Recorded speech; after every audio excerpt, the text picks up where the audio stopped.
박재천 신부님 큰 박수로 맞으시기 바랍니다.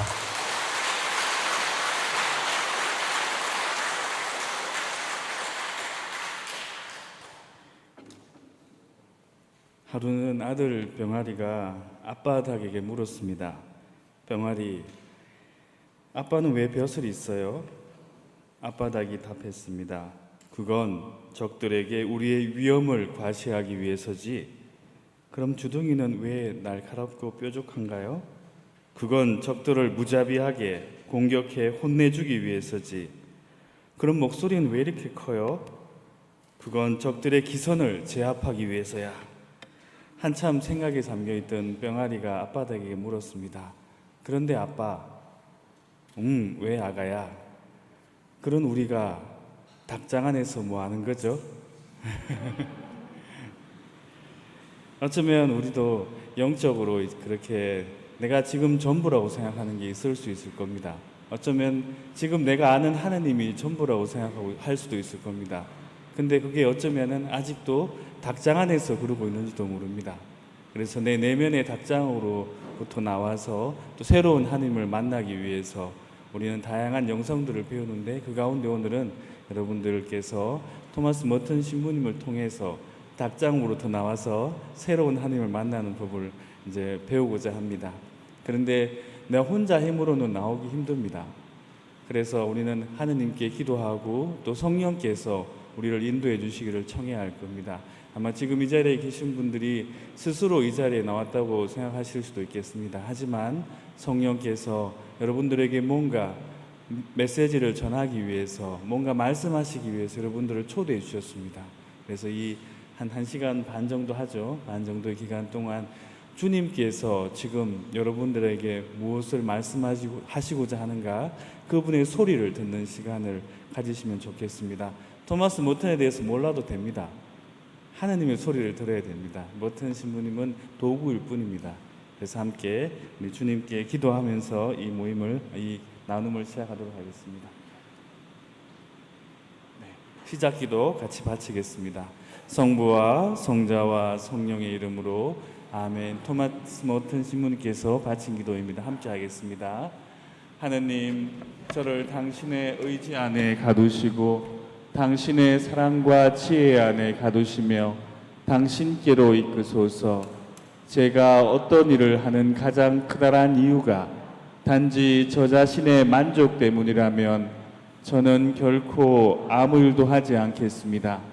저는 당신의 의지와 당신의 사랑을 원합니다. 저는 저 자신을 전적으로 당신께 내어 맡깁니다. 저는 당신을 믿습니다. 당신은 진정 제가 고독 속에 있기를 원하십니까? 그렇다면 저를 그곳으로 이끄시고 그 길에서 저 자신의 모든 의지와 욕망을 깨끗이 없애 주소서. 저는 무조건 당신을 믿습니다. 그 어둠이 어떤 것이든, 저의 어둠이 어떤 것이든 상관없이 저는 늘 당신 가까이 있을 것입니다. 당신만의 때와 당신만의 방식에 맞게 제가 모든 일을 할 수 있도록 저를 이끌어 주소서. 아멘. 성부와 성자와 성령의 이름으로 아멘. 네. 하느님의 방식으로, 하느님의 때에 주님께서 우리에게 여러분들을 또 우리 자신을 계속해서 변화시켜 주시고 또 성장시켜 주실 겁니다. 그래서 내 방식으로 또 내 때에 하느님께서 작용하기를 바랄 때 항상 믿음도 식어지고 갈등도 일어납니다. 하느님이 원하시는 사랑, 또 하느님께서 원하시는 선하고 때때로 우리가 원하는 사랑, 선이 다를 때도 있습니다. 그래서 우리는 하느님의 때, 그 다음에 하나님의 방식에 맞게끔 제가 모든 일을 할 수 있도록 토마스 머튼 신부님과 함께 방금 기도드렸습니다. 그래서 오늘 이 시간 여러분들께서 진정으로 어떤 변화를 위해서 내가 무엇을 해야 하고 영적인 성장을 위해서 무엇을 해야 하는지를 또 무엇을 피우고 버려야 하는지를 함께 나누는 시간을 갖도록 하겠습니다. 우선 이게 제가 여기가 홈그라운드가 아니라서 좀 어색하네요. 네.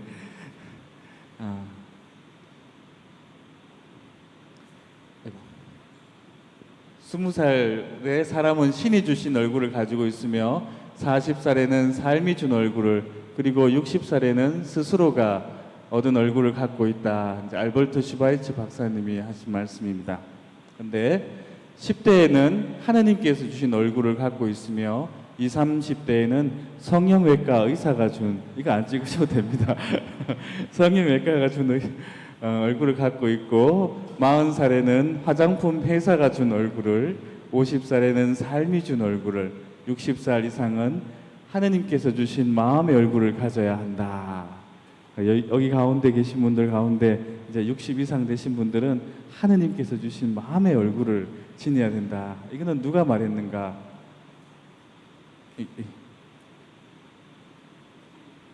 잘 안 되네.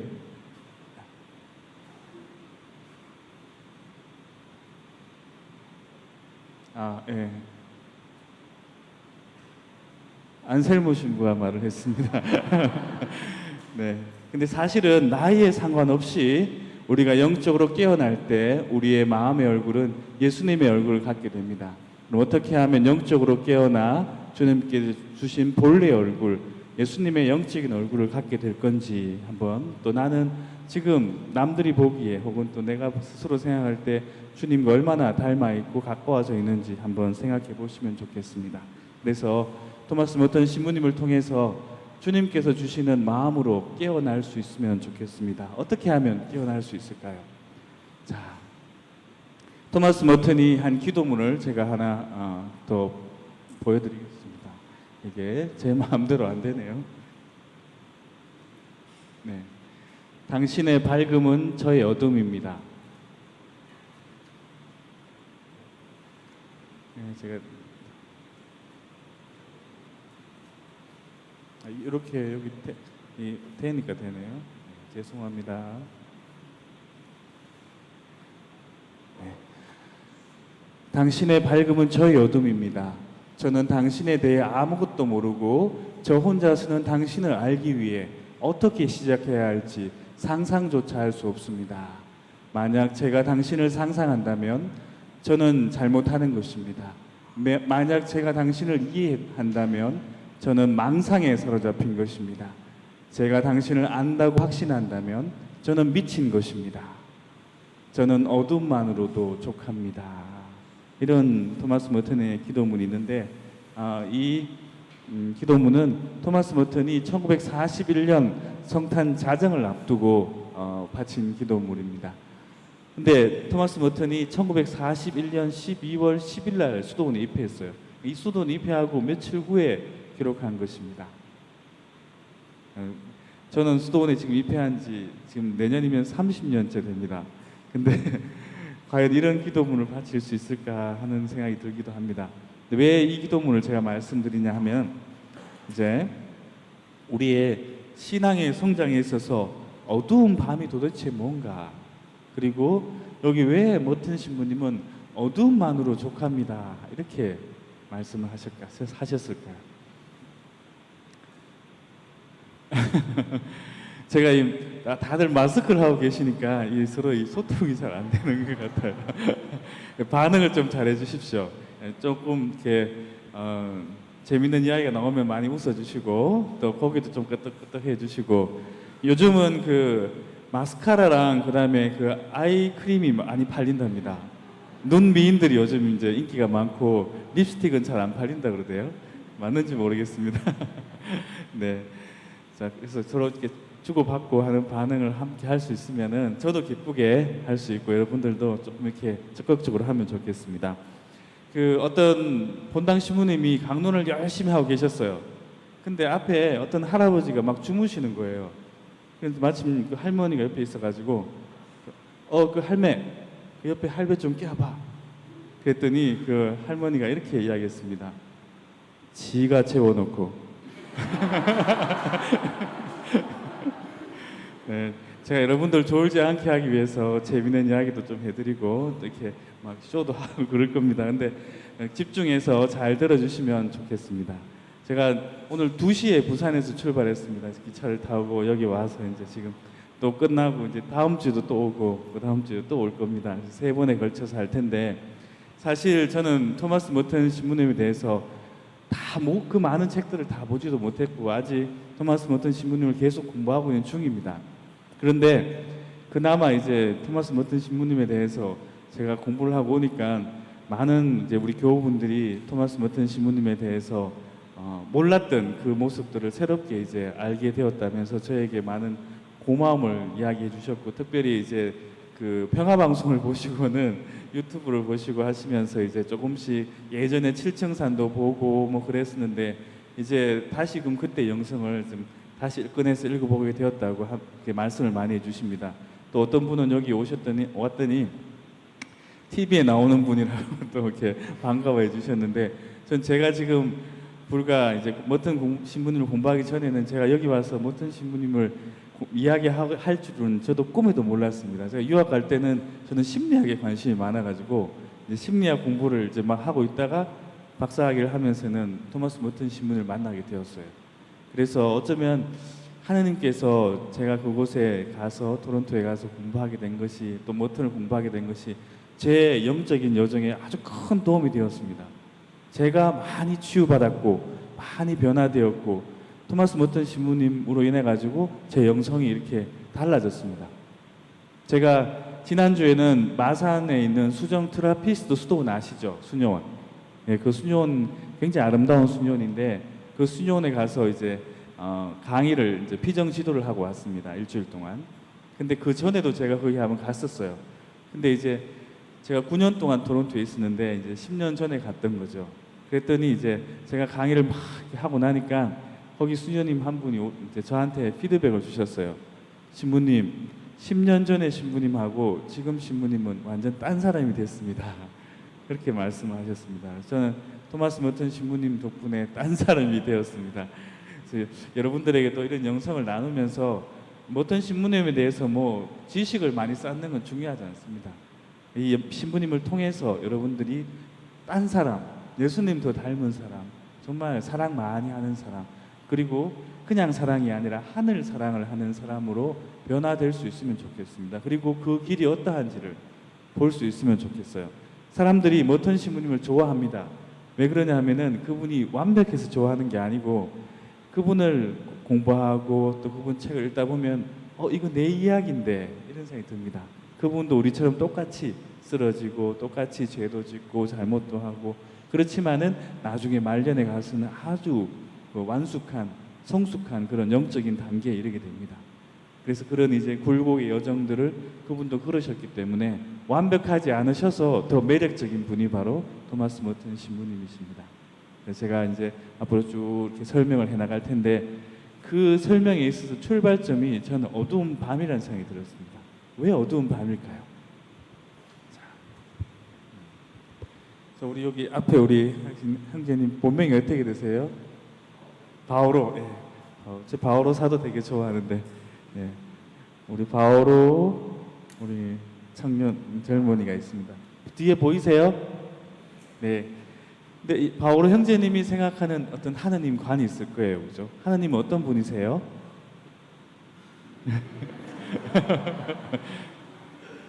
내가 생각하는 하느님 완벽한 분이시다, 뭐 전지전능한 분이시다. 그래? 전지전능. 적었네요.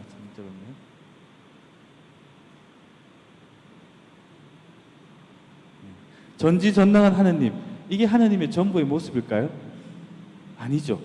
하느님 뭐 자비로우신 분, 사랑이신 분, 뭐 우리를 구원해 주시는 분, 창조하신 분, 하느님에 대해서 우리는 다양하게 말을 할 수 있습니다.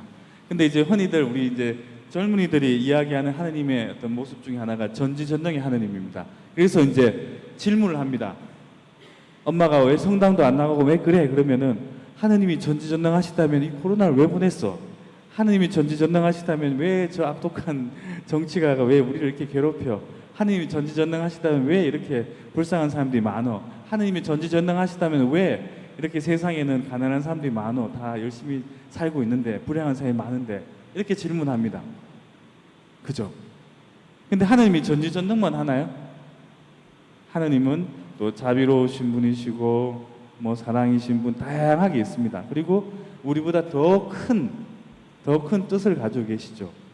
그래서 우리가 볼 때는 이제 그게 악이고 우리가 볼 때는 고통이고 하지만 하느님 보시기에는 그렇지 않을 수 있어요. 딱 단적인 예로 뭘 들 수 있을까요? 안 보이네요. 십자가를 지신 하느님. 아들을 십자가에 죽게 내버려 뒀어요. 얼마나 고통스러워요. 근데 하느님이 왜 이걸 허락하셨을까요? 더 큰 선, 그죠? 더 큰 선. 더 큰 선을, 더 큰 사랑을 주기 위해서 지금 우리가 볼 때는 고통이지만은 이 고통을 허락하신 거잖아요. 그죠? 십자가의 하느님. 근데 내가 전지전능 하느님 이것만 알고 있을 때에는 십자가의 하느님이 다가왔어요. 그러면 이 하느님은 몰라보는 하느님이에요. 그죠? 이런 하느님은 안 계셔. 하느님은 좋은 것만 주셔야 되는데 능력자이신데 그럴 때는 십자가의 하느님이 어떻게 보이죠? 어두운 밤으로 보이는 겁니다. 빛이 비춰왔지만 하느님이 다가왔지만은 어두운 밤인 거죠. 내 눈에는 아직도 그것이 하느님으로 안 보이는 겁니다. 그렇기 때문에 어두운 밤인 겁니다. 근데 이런 어두운 밤이 필요해요. 그래야지 새로운 빛의 하느님을 만날 수 있기 때문에 그렇습니다. 이 어두운 밤은 누구에나 다 필요합니다. 그리고 한 번만 있는 게 아니고 하느님은 초월적인 분이시죠.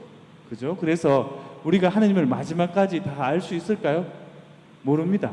하느님은 다 알 수 없어요. 알 수 있으면 하느님이 아니시죠. 그래서 우리는 마지막까지 끊임없이 어두운 밤을 체험하기 마련입니다. 그래서 계속해서 우리는 이 어두운 밤이 빛으로 다가오고 어두운 밤이 빛이라는 것을 알아차리게 되고 그래서 더 하느님이 전에는 바오로 우리 형제님이 알고 있는 하느님 요만큼이었는데 새로운 하느님을 또 알게 되고 또 알게 되고 그래서 더 하느님관이 확장되어 가는 거죠. 이것이 바로 영적인 성장입니다. 옛날에는 요만큼 알고 있던 하느님이었는데 이제는 더 많이 더 크게 그렇지만 마지막까지 알 수 없지만 그래도 계속해서 하나님을 더 많이 알게 되어가고 더 많이 사랑하게 되어갑니다. 그래서 하느님을 더 많이 안다고 표현하지만 실제로는 하느님은 사랑이시기 때문에 더 많이 사랑할수록 하느님을 더 많이 느끼게 되고 나중에 우리가 이제 하느님의 사랑이 되었을 때 온전히 예수 그리스도와 일치하게 되는 겁니다. 내 안에 예수님이 살게 하는 것 그게 중요합니다. 그래서 토마스 머튼 영성에서 가장 핵심되는 그 성경 구절이 있다면 바로 갈라디아서 2장 20절입니다. 뭘까요? 이제는 막 찾아보시는 이제는 내 안에 내가 사는 것이 아니라 그리스도께서 내 안에 사십니다. 그리스도 예수님은 하느님이시죠. 예수님이 내 안에 사십니다. 예수님이 내 안에 사세요. 그러면 나는 온전히 충만해지는 거죠. 근데 그 예수님은 하느님의 사랑 덩어리예요. 그죠? 그래서 그 예수님의 사랑이 되어가는 것 사랑이 되는 것. 그래서 나중에 제가 후반부의 결론으로 Becoming Love에 대해서 이야기하게 될 겁니다. 사랑이 되는 게 중요합니다. 사랑은 누구나 하는 건 누구나 할 수 있어요, 그죠? Doing은 할 수 있습니다. 근데 이제 어떻게 하면 우리가 이제 Becoming Love 하느님의 사랑이 되어갈 수 있을까? 어떤 신부님이 이제 이런 영성을 계속해서 강조하시고 또 펼쳐 나가셨어요.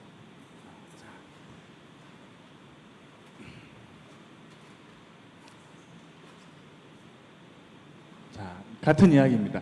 토도이 나다. 이게 십자가 성요한이 하신 말씀입니다. All and nothing. 모든 것 그리고 nothing. 아무것도 아니에요. 하느님이 이 새로운 십자가의 하느님이 다가왔을 때 이 전지전능한 하느님만 믿었을 경우에는 이 십자가는 nothing. 아무것도 의미가 없는 것으로 느껴집니다. 유대인들이 그랬죠. 그죠? 유대인들이 그랬습니다. 그래서 십자가형에 처해버렸죠. 예수님을. 그래서 하나님은 모든 곳에 계시지만 nowhere, 아무데도 계시지 않는다. God is everywhere and nowhere. 이 nowhere는 지금 나한테 그럴 뿐입니다. 하나님은 모든 곳에 계시지만 내가 이제 지금은 눈이 어두워서 안 보이는 거죠, 사실.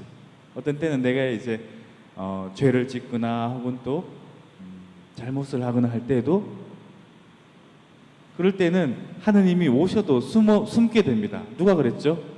아담이 그랬죠, 그죠? 죄를 짓고 난 다음에 하느님이 오셨는데 두려워가지고 숨죠 이렇게, 그죠? 내가 하느님 앞에 이제 하느님이 옆에 계시는데도 몰라보기도 하지만은 또 때론 죄를 지었을 때는 하느님 앞에 부끄러워서 숨기도 합니다. 그래서 이 내 어둠, 나의 잘못 이런 것들이 이제 해방되어서 모든 곳에 계시는 주님을 알아뵙게 되는 것, 이것이 바로 또한 영적인 성장이기도 합니다. 그래서 모든 곳에, 그리고 지금 나한테만 아무 곳에도 계시지 않는다는 그런 의미입니다.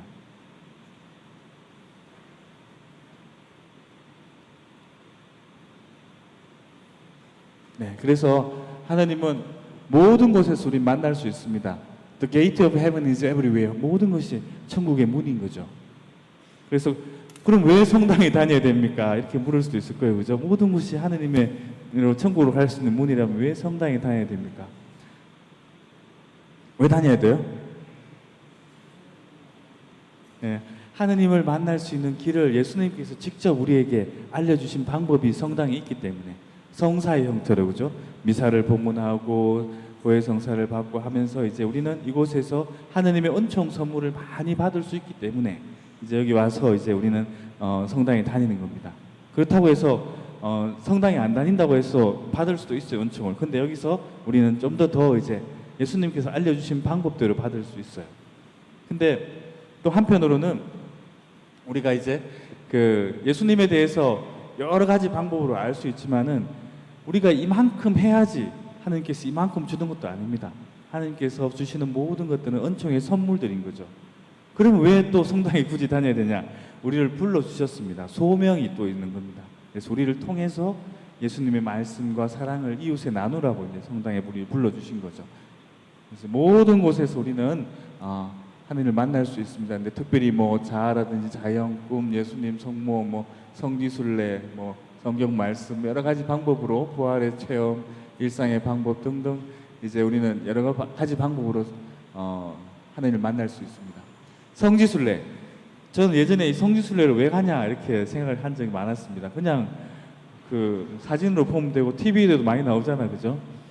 근데 예전에 제가 이제 그 2018년에 이제 논문이 끝나고 4월에 시간이 좀 남아가지고 그 아빠 스님한테 청해가지고 그 예루살렘 성지순례 갔어요. 그리고 또 어디 갔습니까? 가달루페 가보셨어요? 멕시코. 성모님, 네, 가보신 분 계시네. 성모님이 이제 그 발현하신 곳이죠. 근데 처음에 거기 가달루페 갔을 때에는 사람들이 여기 왜 오나 싶을 만큼 여기가 성지 같지가 않았어요. 왜냐면 너무 많은 사람들이 그곳에서 막 이 또 멕시코인 특유의 막 퍼포먼스도 하고 막 너무 이 성지가 아니고 시장 같은 거예요. 근데 이제 그 성지에서 많은 사람들을 보면서 나중에 뭔가 깨닫게 되었어요. 근데 그 성지에 가면 이제 후안 디에고 아시죠? 그 성인께서 이제 그 주교님이 이제 성모님을 발현을 보았다면 그 징표를 가져오느라 해서 이제 그 발현한 곳에 갔더니 한겨울에 장미가 막 피어 있었잖아요. 그래서 그 장미를 막 따다가 망토에 들고는 주교님께 다 펼쳐 보여드렸어요. 그랬더니 그 장미꽃이 갑자기 싹 변해가지고 성모님의 아름다운 그림으로 이렇게 그려졌어요. 그래서 뭐 학자들이 연구를 해보니까 그 물감은 세상에 있는 물감이 아니래요. 그리고 지금 그 선인장 망토에다 그랬는데 아직도 수백 년이 지났는데도 그대로 보존되어 있습니다. 거기 가면 이제 저 정도 높이에 이제 성모상이 이렇게 한 150cm 정도 크기에 이렇게 걸려져 있습니다. 근데 많은 사람들이 몰려들잖아요. 그러면 뒤에 있는 사람들 못 보잖아요. 그래서 거기 가보시면 이제 이렇게 그 무빙 워커가 있습니다. 보고 있으면 저절로 이렇게 갑니다. 몸이 이렇게 막 가요. 그럼 또 보고 싶으면 뒤로 가가지고 다시 또 이제 이렇게 보곤 했었습니다. 근데 이제 성지 순례를 이제 마치고 오는 길에 제가 뭔가 깨달았어요. 그게 뭐냐면 성모님은 가난한 사람, 힘겨운 사람, 환자들 거기 보면 막 그 환자들이 무릎을 꿇고 막 엉금엉금 끼워가지고 그 성모상 앞에 가가지고 꽃을 봉헌하고 막 그럽니다.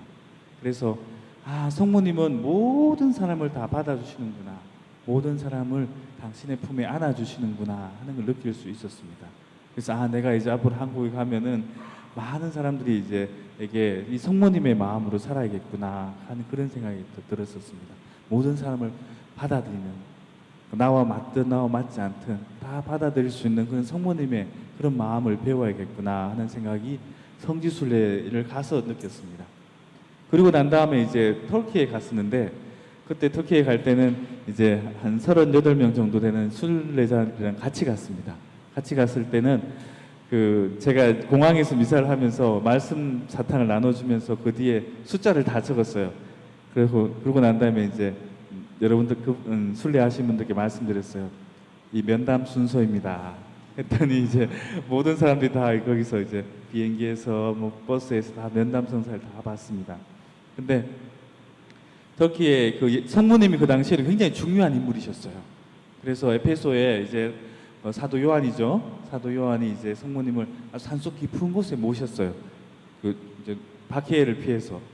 근데 그 성모상 있는 작은 이제 경당에 들어갔는데 제가 너무 깜짝 놀랐습니다. 그리고 무릎을 꿇고 이렇게 기도하는데 어떻게 할 수 없는 그런 전율을 느꼈습니다. 왜냐하면 이 성모상이 있는데 성모님이 팔을 펼치고 있는데 손이 없었어요. 손이 다 이렇게 무슬림들이 성모님의 손을 잘라가 버린 거예요. 근데 우리 같으면 당장 보수했을 텐데 거기는 다 이제 이슬람 국가니까 이제 그대로 놔둔 건데요. 놔뒀다고 그러더라고요. 근데 그 성모상이 이제 손이 없는 성모상을 바라보면서 제 안에서 이런 소리가 들렸습니다. 안셀모야, 네가 내 손이 되어다오. 네가 내 손이 되어다오. 그런 소리가 제 안에 막 들렸어요. 눈물이 막 흘러내리더라고요. 그리고는 우리 이제 교우들이랑 같이 미사하면서 그 이야기를 했더니 다 함께 이제 저랑 비슷했나 봐요. 그래서 같이 막 눈물 흘리고 울었던 기억이 납니다. 이렇게 이제 내가 몰랐던 그 어떤 성모님의 따뜻한 사랑을 또 성모님이 저에게 주신 메시지를 성지순례에 직접 가서 이제 제가 느낄 수 있었기 때문에 여러분들께도 이제 강추합니다. 한번 그 황창현 신부님이 그러셨죠. 뭐 다리가 떨릴 때 가지 말고 가슴이 떨릴 때 가라고 그러셨는데 이제 코로나 끝나면 한번 다녀오십시오. 네. 서두가 좀 길었습니다. 네. 이런 신학을 이제 다음에는 제 노트북으로 해야겠어요. 잘 안 됩니다. 네. 카타페틱 테올로지, 긍정 신학이라고 합니다. 이제 하나님을 만날 수 있다. 하나님이 우리에게 보여주신 것은 우리가 만날 수 있죠. 그리고 이제 하나님 만날 수 없다. 제가 말씀드렸죠. 하나님은 인간을 초월해 계신다. 하나님은 인간과 다르다. 하나님은 nothingness다.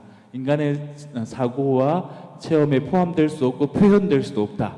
하나님은 당신을 인간에게 계시해 주시지만 우리는 그 이상의 하나님을 알 수 없다. 그래서 십자가의 성요한이 어두운 밤이라고 했습니다. 이것을 이제 apophatic theology, 부정신학 이렇게 이야기합니다. 이 Holy Saturday, 성토요일 날 예수님이 어디 가셨죠?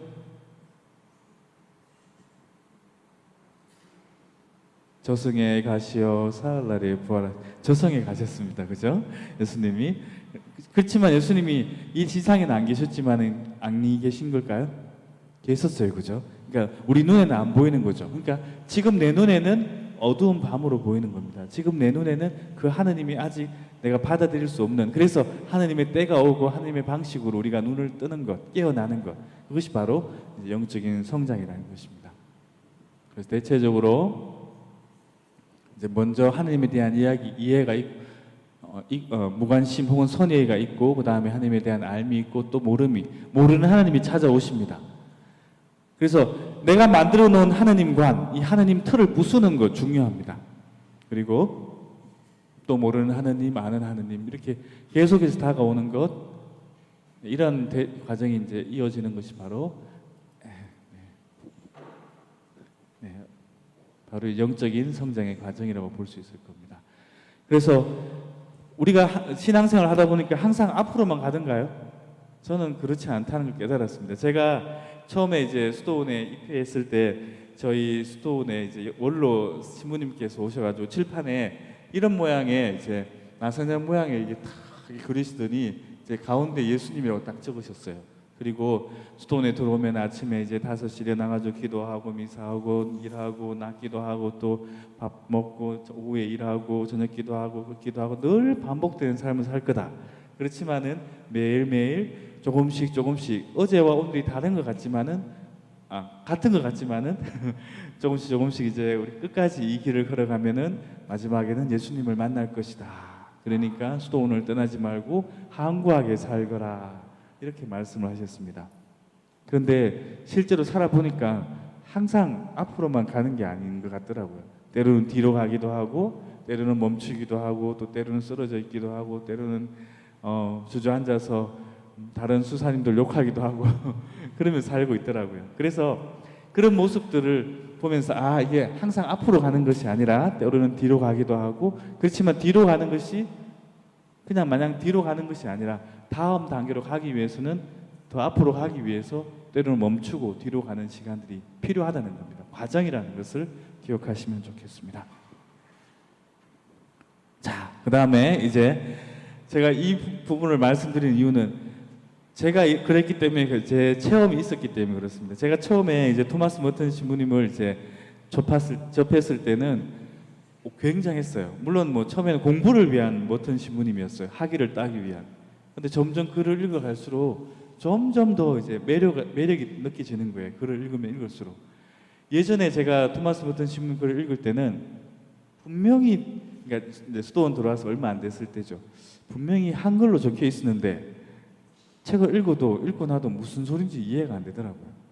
특히 이제 뭐 새 명상의 시 이런 책들은 읽어도 잘 이해가 안 되고 잘 진도도 안 나가고 막 그렇더라고요.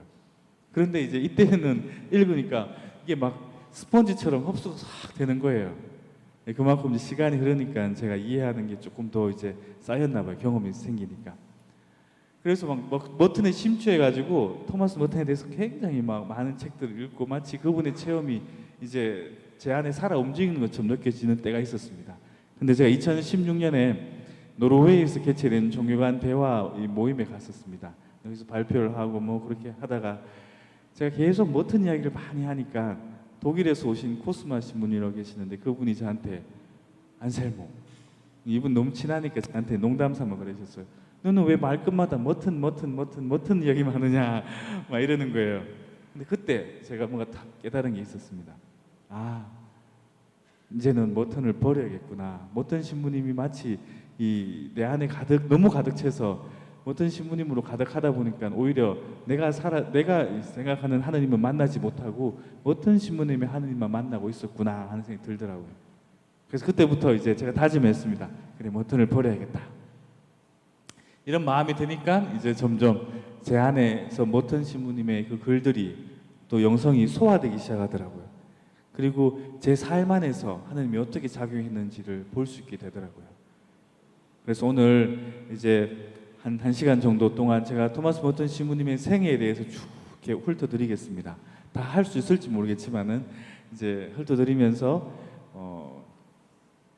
여러분들은 내 생애에서 하나님께서 어떻게 작용하셨는지, 내가 태어나서 하나님 몰랐을 때, 하나님을 알게 되었을 때, 또 부모님의 하나님에서 그 다음에 진짜 나의 하나님, 나의 주님을 만난 때는 언제였는가, 그리고 또 신앙에서 어떤 굴곡이 있는 것처럼 처음에는 참 좋은 우리 이제 교우들과 함께 막 열심히 신앙생활하면서 형님 이 성당에 나오니까 너무 좋습니다 막 그러다가 이제 그 형님이 자기한테 너무 의지하고 그 형님이 또 나를 함부로 대하고 자꾸 그러다 보니까 이제 형님이 자매님이 되고 또 한 번 싫은 소리 형님이 하고 나면은 그 자매님이 이제 계속해서 밤마다 우리 머릿속을 떠나지 않죠.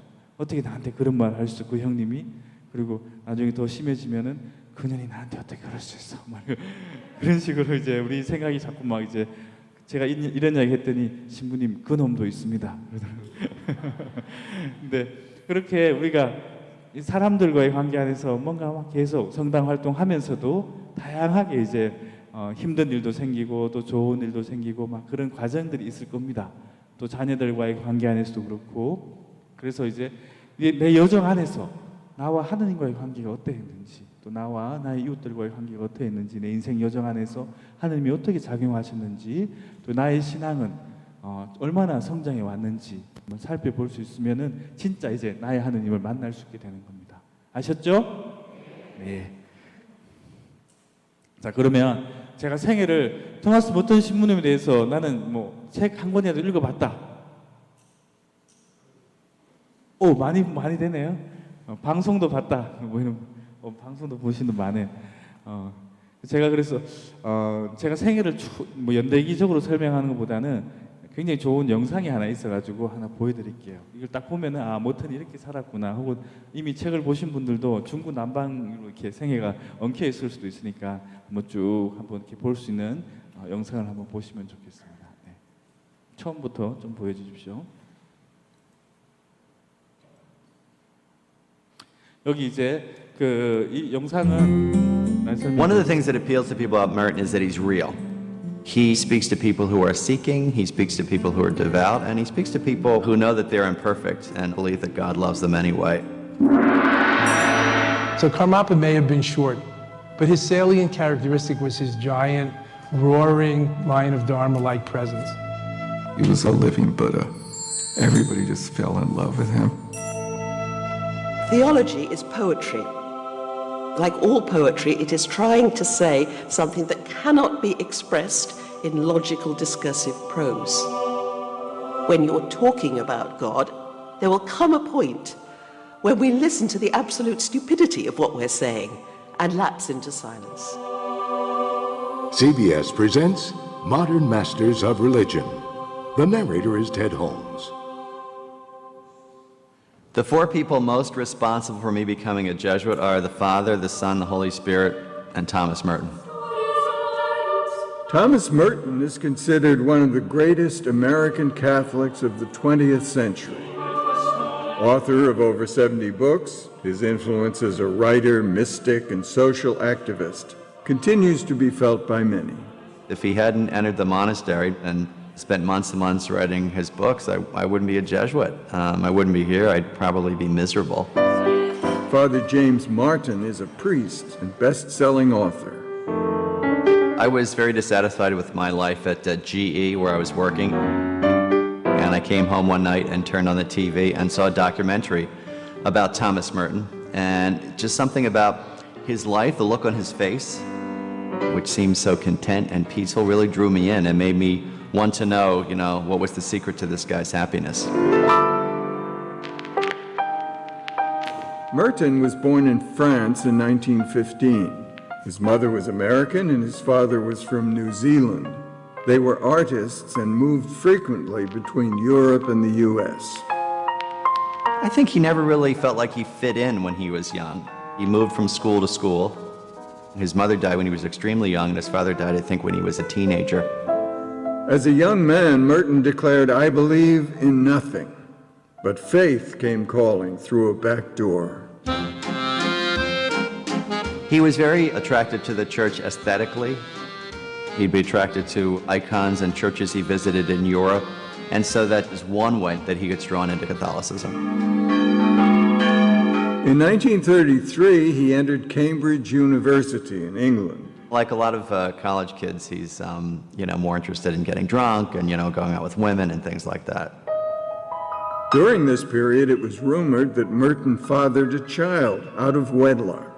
It's still unclear exactly what happened, but his guardian says to him, "I think it would be a good idea for you to go somewhere else." Merton went to New York City, where he enrolled at Columbia University. Thomas Merton was a real cultural sponge. He liked jazz, he hung out with famous artists. He was really interested in kind of what was going on at the time, new styles of writing. Merton himself showed a gift for writing. He studied English literature, wrote for the university's newspapers, and considered becoming a journalist. And he's struggling, he's searching, he's trying to figure out what to do. And he gets turned on at Columbia to the Catholic Church through a course in medieval philosophy. And at one point, he's reading Gerard Manley Hopkins, a Jesuit poet, and he says, I felt this urge within me to kind of get up and go to the church. And so he gets up and he goes to Corpus Christi Church on 121st Street and presents himself and says, I think I want to be a Catholic. At the age of 23, Merton was baptized. Like a lot of things in Merton's life, it's all or nothing. If I'm going to be a Catholic, I'm going to be the most devout Catholic I can be. Merton decided he should become a priest and was disappointed when his application to join the Franciscan order was rejected. But he wasn't discouraged. He says, well, I'll just live like a monk in the world. He gave up drinking and womanizing and took up prayer. In September 1940, he accepted a job teaching English at St. Bonaventure, a Franciscan college in upstate New York. And he sets himself up as a sort of monastic teacher, living that life. Then, the following year, he went on a week-long retreat to the Abbey of Gethsemane, a Trappist monastery in Kentucky. It's this incredible moment where he feels that his questions have been answered. And really, from then on, it's clear what he wants to do. In December 1941, Thomas Merton entered Gethsemane. When Thomas Merton entered the Trappists in the 1940s, they would have gotten up maybe at 3 a.m. to start their prayers. A lot of work, very little conveniences. They slept in their wool habits year-round. But I think that kind of Spartan discipline really appealed to him. And it gave him a sense of not only belonging, but purpose, which he had been looking for a long time. 7 years after he entered the monastery, Merton published his autobiography. He writes The Seven-Storey Mountain really in response to his abbot's request. They were looking for something to help the monastery. And he writes it much like St. Augustine or St. Teresa of Avila write their books, which is to show how God has been at work in their lives. The book was critically acclaimed and was immediately a bestseller. It has remained in print and has sold over 1 million copies to date. People like it for different reasons. For myself, I like it because it shows his inner struggle, and it's just very honest, basically. A lot of people like the writing. He's a great stylist. And a lot of people just like the journey. Merton was ordained to the priesthood in 1949, but his faith did not remain static. He was a seeker, and his ideas evolved through the years. Later in his life, he ends up kind of rejecting a lot of the dichotomies of the Seven-Storey Mountain, which shows his maturity. I think what he didn't like was the fact that it was very black and white, world bad, monastery good. But in a sense, you can get drawn into the Seven-Storey Mountain by that kind of youthful enthusiasm, and you kind of forgive it. Merton was a mystic and had several epiphanies. One of the most famous is on the corner of 4th and Walnut, which I just visited. There's a plaque there in Louisville. And he says, when he's looking around, that he was suddenly one with everybody. And he says in that very famous line, "How do you go around telling people they're shining like the sun?" The thing that we have to face is that life is this simple. We are living in a world that is absolutely transparent, and God is shining through it all the time. And this is not just a fable or a nice story, it is true. God manifests himself everywhere, in everything.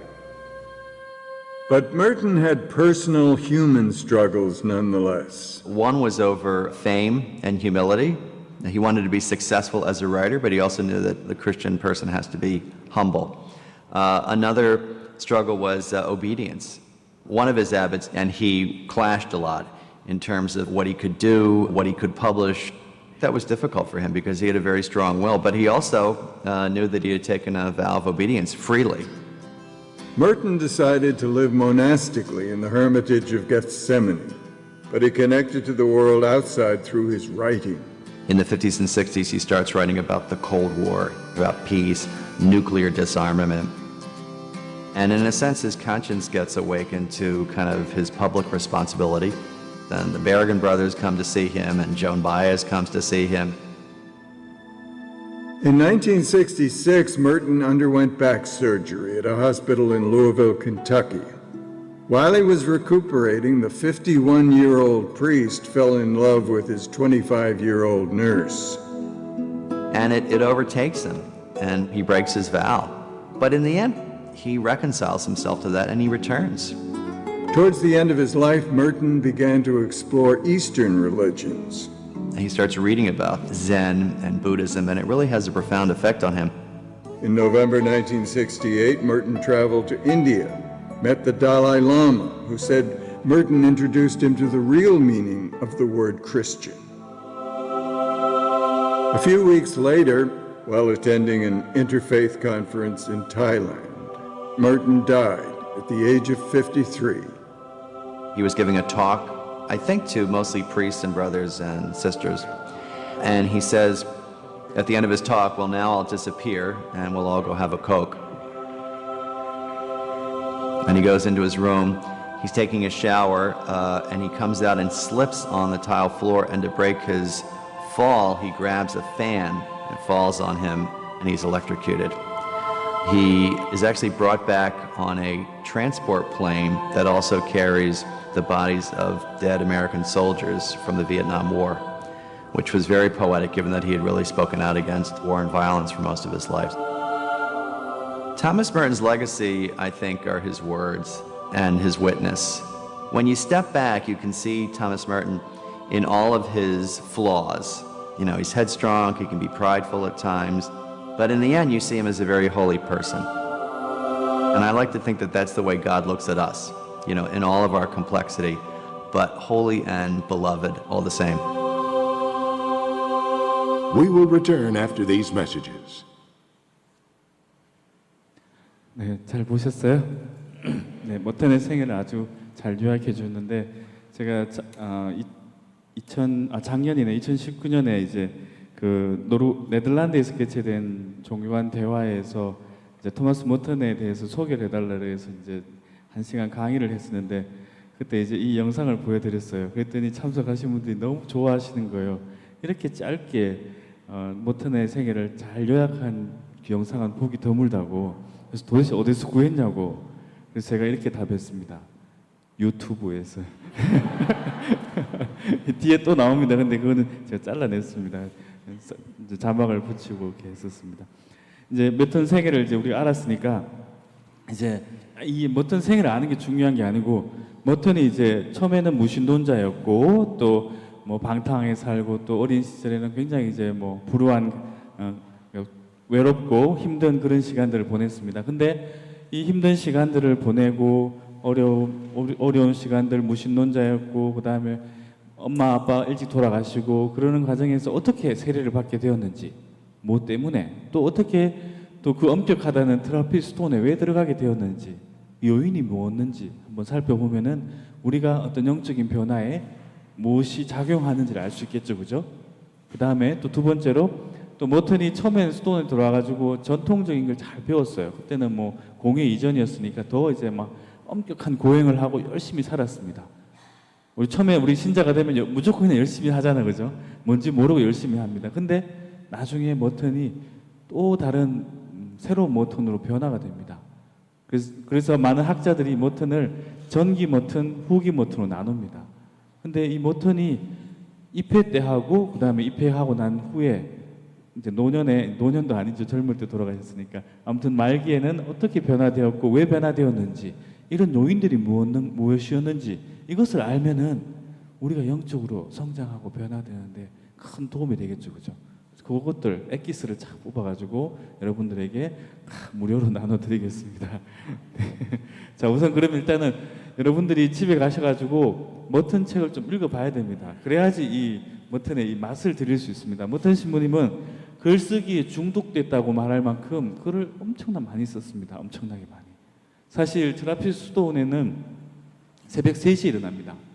그리고는 새벽 기도를 하고 그다음에 묵상을 하고 미사를 하고 또 삼시경, 육시경, 구시경 그다음에 노동하고 그다음에 저녁 기도, 읍기도 하루 종일 성당에 7번 왔다 갔다 합니다. 그 사이에 노동을 하고. 근데 그러니까 매일 하루 종일 기도하는데 사이사이 일한다고 보면 될 겁니다. 그렇게 바쁜 여정 중에서 엄청나게 많은 글을 적습니다. 앉으면 글을 씁니다, 그냥. 자기는 이 글을 쓰고 싶지 않은 이런 마음을 막 그만둬야 된다, 막 이런 이야기도 계속 이제 나옵니다. 그만큼 이제 글쓰기에 중독될 만큼 글을 쓰면서 많은 양의 책을 썼고 지금도 아직 출판되지 않은 글들이 있습니다. 그래서 그것도 나오겠죠, 계속해서. 그리고 머튼에 관계된 책들도 엄청나게 많습니다. 또 북미에는 토마스 머튼 학회가 아주 굉장히 큰 학회가 있고요. 한국에도 있고 좀 작지만은. 네. 그래서 이제 머튼 책을 어떻게 뭐부터 읽어야 될 건가? 한국에는 아직 번역되어 있지 않은 책들도 많습니다. 근데 번역된 책들 가운데 영문으로 보면 뭐 더 좋겠지만은 이 머튼의 생애와 작품이라는 윌리엄 샤넌 신부님이 쓴 책이 있습니다. 물론 개신교에서 번역됐지만은 이 책을 처음 사서 읽어보면은 머튼이 이제 어떻게 이제 살아왔는지 또 테마별로 어떤 테마로 이제 우리가 공부하면 좋은지, 그리고 어떤 책을 읽으면 좋은지 여기 다 나옵니다. 여기 이 책에 보면 다 나옵니다. 두껍지도 않습니다. 그 다음에 이제 읽어야 되는 책이 이제 칠정산이라고 생각합니다. 대부분 다 읽어보셨죠? 칠정산을 아직도 안 읽어본 분은 아니 계시죠? 네. 꼭 읽어보시기 바랍니다. 그리고 칠정산은 수도원에 입회해서 이제 이 책이 1948년에 기록되었는데 물론 출판되었고 그 전까지 내용들입니다. 수도원 들어와서 초기의 내용들이 여기 적혀 있습니다. 그래서 읽어보시면은 좋고 번역도 좋습니다. 정진석 추기경님 아시죠? 네, 그분이 번역을 하셨습니다. 그리고 이 책도 제가 강추합니다. 강추. 이 책은 이제 토마스 머튼의 시간이라는 책인데, 토마스 머튼이 입회를 해가지고 이제 돌아가실 때까지 일기를 계속 적었어요. 그 일기만 모아놓은 게 이만큼 됩니다.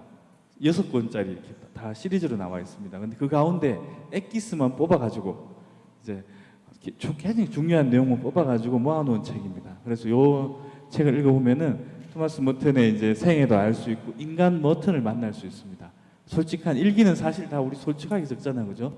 뭐 남에게 보이기 위해 쓰는 게 아니니까.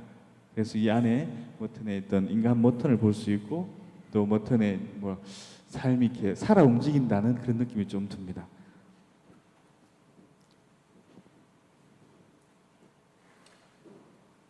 네, 그 다음 좀 잘 안 넘어가십니다. 됐다. 그 다음에 이제 영적 일기 이렇게 번역되어 있는데 원 제목은 The Sign of Jonah 해서 이제 요나의 뭐 표징 이렇게 번역할 수 있겠죠.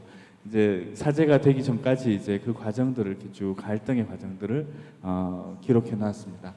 그래서 이 책도 지금 내가 좀 고통 중에 있다, 내 삶이 좀 팍팍하다, 어디로 가야 될지 모르겠다, 이런 분들이 계시면 이 책도 한번 사서 읽어보십시오. 그러면은 머튼과 함께 고민하고 머튼이 이 고민을 어떻게 해결했는지 이런 것들을 이제 알아보실 수 있을 겁니다. 특히 머튼이 고민한 것 중에 하나가 관상가 활동. 그러니까 예를 들면은 내가 관상가가 되기 위해서 수도원에 들어왔는데 자꾸 글을 쓰라 그러는 거예요. 작가가 되는 거. 그 사이에서 갈등이 막 일어났어요. 근데 나중에 머튼이 깨닫게 됩니다. 관상가가 되느냐, 활동가가 되느냐, 작가가 되느냐, 이게 중요하지 않다. 중요한 것은 하느님을 위해 사는 것이다. 하느님을 위해서는 똥도 펄 줄 알아야 된다는 겁니다. 뭘 하든지 간에 하느님을 위해서 할 때 이 관상과 활동의 통합이 이루어지는 겁니다. 글을 쓰면서도 하느님을 찬미할 수 있고 또 성당 청소를 하면서 하느님을 찬미할 수 있는 겁니다. 그래서 모든 것들 안에 계신 하느님, 하느님을 위해서 사는 것, 이것들을 이제 깨달으면서 머튼이 또 더 성장하게 됩니다. 이런 내용들이 담겨 있습니다. 그래서 한번 읽어보시면 좋겠습니다. 하나 설명 안 했네요. 앞으로 하나 넘겨주십시오.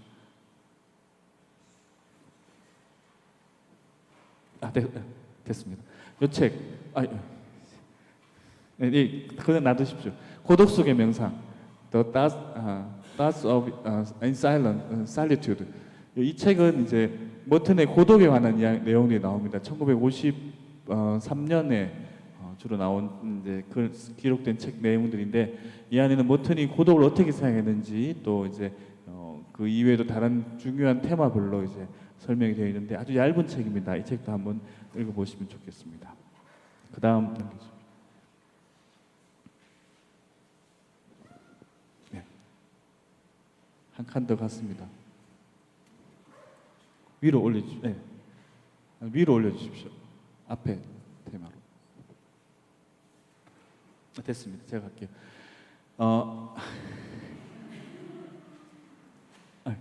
됐습니다. 네. 네, 이 책에서는 됐습니다. 네, 이 책에서는 Seeds of Contemplation 해서 이제 관상의 씨다 해가지고 토마스 머튼이 1949년에 출판을 했습니다. 근데 이제 나중에 새 머튼이 약간 됐다 그랬잖아요, 그죠? 머튼이 정기 머튼, 후기 머튼 나눈다 했잖아요. 이렇게 나눠지고 난 다음에 머튼이 이제 달라졌어요. 달라지고 난 다음에는 옛날에 썼던 책 그거 엉터리다, 다시 써야겠다 해가지고 쓴 것이 바로 이제 이 새 명상의 시인데, 사실 이 명상하면 우리 메디테이션이잖아요, 그죠? 근데 실제로 머튼이 쓴 용어는 컨템플레이션입니다. 관상. 그래서 제가 다음 시간에 이제 관상에 대해서 설명을 할 텐데, 그래서 이 책은 필독서입니다. 이 책은 머튼의 어떤 그 관상에 대한 기도에 대한 영성을 아주 진수를 보여줄 수 있을 겁니다.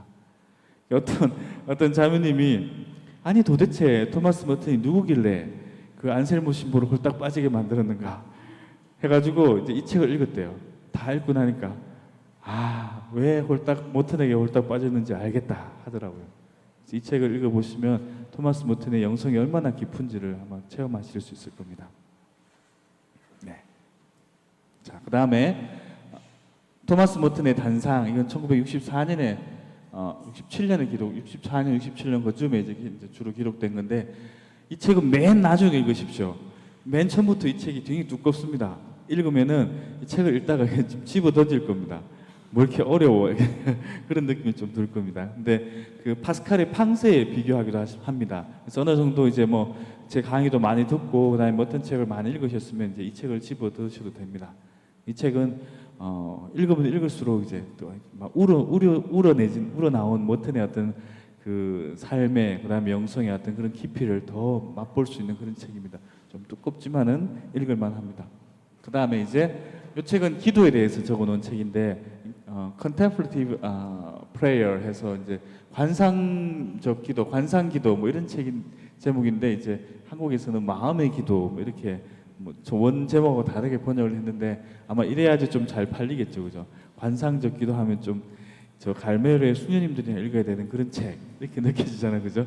마음의 기도하면 읽어볼까 이런 마음이 드니까 아마 이렇게 번역을 한 것 같습니다. 이 책도 읽어보시면 이 책 굉장히 얇습니다. 그래서 읽어보시면 좋습니다. 자, 그 다음에 이 책은 아직 번역이 안 됐는데 이 책은 관상과 활동에 관심이 있다 하시면 이 책을 꼭 한번 읽어보시면 좋습니다. 제가 처음에 이제 그 토론토에 갔을 때는 제가 심리적으로 문제가 굉장히 많은 사람이라 가지고 심리학을 이제 석사학위를 했어요. 그 심리학이 뭐 그러니까 영적인 치유와 그다음에 성장 뭐 이런 내용으로 이제 논문도 쓰고 막 그랬습니다. 근데 그 논문은 지금 그 베트남어로 번역돼 가지고 출판되어 있어요. 베트남 말로. 어느 날 제가 이제 방에 있는데 이제 저한테 전화가 왔어요. 근데 제 미국에서 아는 신부님인데 어느 베트남 수사님이 저 연락처를 알고 싶어한다. 그래서 물어봤더니 이제 제 논문을 읽으셨나 봐요. 석사 논문을 읽고는 논문이 너무 좋다. 이걸 베트남 말로 번역해서 우리 베트남 사람들한테 나눠주고 싶습니다. 허락해 주십시오. 그러는 거예요. 제가 뭐 아니요 할 이유가 전혀 없었기 때문에 그래서 그렇게 하십시오 했어요. 그때 진짜 몇 달 후에 번역이 되어가지고 잘 알지도 못하는 이제 베트남 말로 번역이 돼가지고 저한테 왔더라고요. 그리고 제가 또 사인도 해가지고 이제 출판이 되어 있어요. 그래서 베트남 말 잘 아시는 분은 사서 읽어보시기 바랍니다. 그러다가 이제 정말 우연히 이제 관상과 활동이라는 그 코스웍 중에 수업을 듣게 되었어요. 근데 그 수업 시간에 그 수업은 이제 되게 어떻게 진행되냐면은 이제 북미에는 이제 공부해 보신 분도 아시겠지만 이 그룹 한 10명이 되는 이제 이 교실에 앉아가지고 토의를 합니다. 교수님이 이제 이번 주 읽어올 분량 뭐 주제를 줍니다. 그러면은 그 주제를 읽고 수업 시간에는 교수님이 강의를 하는 게 아니고 우리가 서로 그 주제에 대해서 토론을 합니다. 막 이렇게 토론을 하고 교수님이 이제 답도 해주고 뭐 이렇게 방향도 잡아주시고 이렇게 해요. 그래서 일방적으로 이렇게 이제 교육하는 거는 이제 유럽식인 것 같아요. 근데 그 수업 굉장히 어려운 수업이었습니다. 왜냐하면 그 중에 아프리카 신부하고 저만 이제 외국인이고 다 캐네디언들이었어요. 그러니까 막 말을 얼마나 빨리 하는지 도대체 알아들을 수가 없어가지고 미리 막 이제 그 질문할 것도 준비를 해가야 됩니다. 수업 점수도 있으니까 막 했는데 누가 해버리면 이제 그날은 입 다물고 있어야 되고 그런 적이 많았었는데 그래서 어느 날은 이제 막 수업이 다 진행되고 난 다음에 그날은 진짜 못 알아듣겠더라고. 그래서 이제 아프리카 신부님한테 신부님 저 오늘 수업한 거 알아들었어요. 그랬더니 나도 못 알아들었어. 그러시더라고요. 근데 이제 수업 끝나고 나면 마지막 페이퍼를 이제 적어냅니다. 한 30페이지 정도 되는 분량의 이제 새로운 내용을 적어야 됩니다. 남들이 적은 거 옮겨 적으면 안 되고 완전히 새로운 내용의 어떤 아티클을 하나씩 적어내야 되는데 이제 교수님께서 저보고는 이 책을 주시더라고요. Contemplation in a World of Action 이 책을 주시면서 안셀모 신부는 아니 그 교수님이 이제 예수의 신부님이셨어요.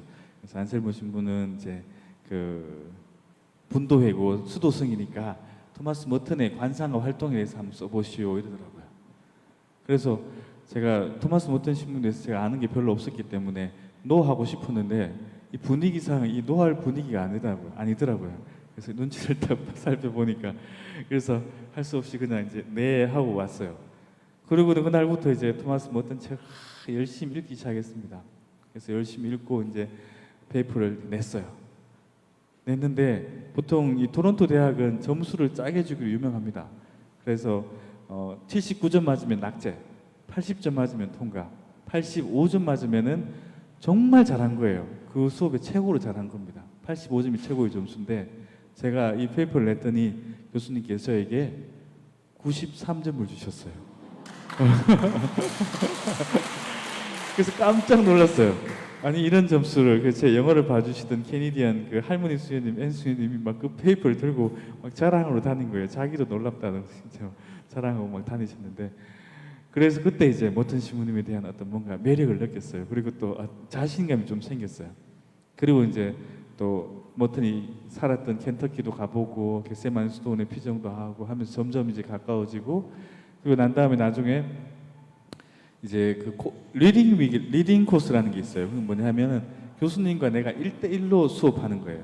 책을 잔뜩 이렇게 주시고 그럼 이제 책 읽고 또 대화하고 책 읽고 대화하고 해서 마지막에 또 똑같은 페이퍼를 내는데 똑같이 이제 근데 그때 이제 토마스 머튼에 대해서 이제 그 교수님과 같이 코스웍을 했습니다. 근데 마지막에 이제 페이퍼를 냈는데 그때는 머튼의 이제 관상에 대한 내용들, 자기 초월에 대한 이야기를 이제 페이퍼로 적어서 냈어요.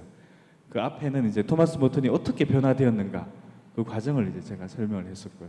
근데 이제 이번에 두 번째 페이퍼에서는 토마스 머튼의 이제 관상과 자기 초월에 대한 걸 했었는데 교수님이 이때는 85점을 주셨어요.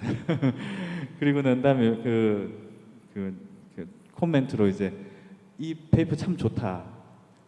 그래서 앞으로 이걸로 논문을 쓰면 좋겠다 이러시는 거예요. 그래서 기분이 되게 좋았어요. 그만큼 좋구나 이렇게만 생각했죠. 머튼을 전공하리라고 생각 안 했습니다.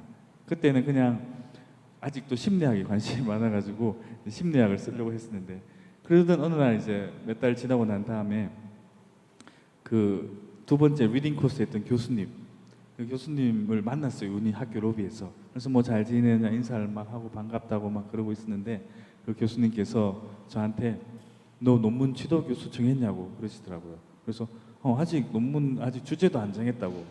그랬더니 네 지난번에 낸 그 페이퍼 있지 않느냐고 그걸로 논문을 써라 그런 거예요.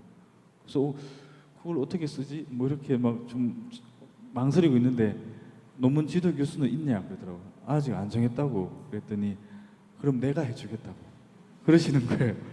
그래서 나랑 논문 쓰자고 그러셨어요. 보통은 이제 코스웍이 끝나고 이제 논문 주제를 정해가지고 교수를 찾아가서 교수님 제가 이런 주제로 논문을 쓰려고 하니 교수님 저를 받아주시옵소서 뭐 이렇게 하잖아요. 근데 교수님이 저를 스카웃해 주셨어요.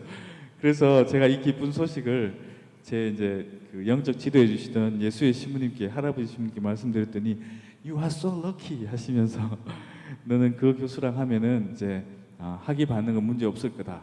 잘 돌봐줄 거니까 대신 엄청 깐깐할 거다 그러시더라고요. 근데 실제로 진짜 깐깐하게 얼마나 저를 힘들게 하셨는지 그랬습니다. 근데 그때 이제 그 이후로 이제 논문을 이제 더 쓰게 되었고 30페이지가 이제 300페이지가 되었죠. 그리고 이제 인의 익스피리언스 이 책도 토마스 머튼을 연구하는 데서 중요한 책입니다. 이 책이 이제 전기 머튼과 후기 머튼을 나누는 가운데 있는 아주 이 동양 사상을 처음으로 이야기하고 막 그러는 그런 책입니다. 그래서 이 책도 머튼 연구에서 중요한 책이고 내용도 굉장히 괜찮습니다. 한번 사서 읽어보시면. 근데 안타깝게도 이 개신교에서 이걸 번역을 했는데 번역이 좀 별로 안 좋습니다. 제가 보니까. 그리고 또 1장에서 4장이 굉장히 중요하거든요. 토마스 머튼이 이제 아시아 종교에 대한 이야기도 막 하고 정말 중요한 내용인데 이 개신교에서 이거 아시아 종교를 다뤘다 해가지고 이걸 다 뽑아가지고 부록으로 갖다 놨어요. 이 번역서를 읽어보면 이 부록에 가 있어요. 근데 원래는 1장에서 4장 제일 중요한 부분입니다. 그래서 읽으실 때 한번 참조해 보시고 이거 다시 번역되면 좋겠습니다. 우리 가톨릭에서. 네.